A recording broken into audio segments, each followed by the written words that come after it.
Hi B. I would like to start off by saying I love you, handsome. Can't wait to see you down the aisle. But on a serious note, I want to thank you for being my partner in life, for being my number one support and home, of course, because home is wherever you and Athena may be.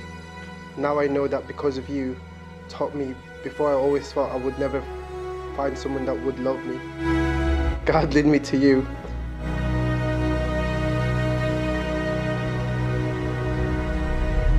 John, I give you this ring I give you this ring as a sign of our marriage. as a sign of our marriage. With my body I honor you. With my body I honor you. All that I am, All that I am, I give to you. I give to you.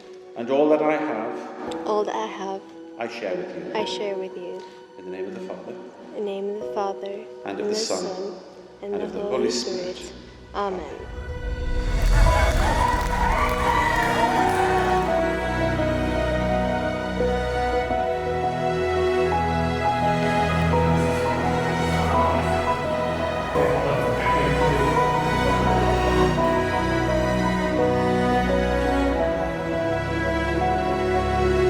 Choose to love each other, even in those moments when you struggle to like each other.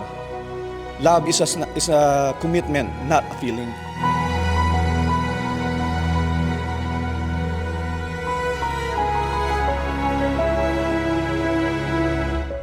Hindi ako nagsasabi sa inyong mag-asawa nang hindi nyo ikabubuti. Nandito lang kami ni Mami, sumusuporta sa inyo hanggang sa huli. Just thank you so much. I love you so much. And for being a mother to our beautiful child. Thank you. I love you so much, B.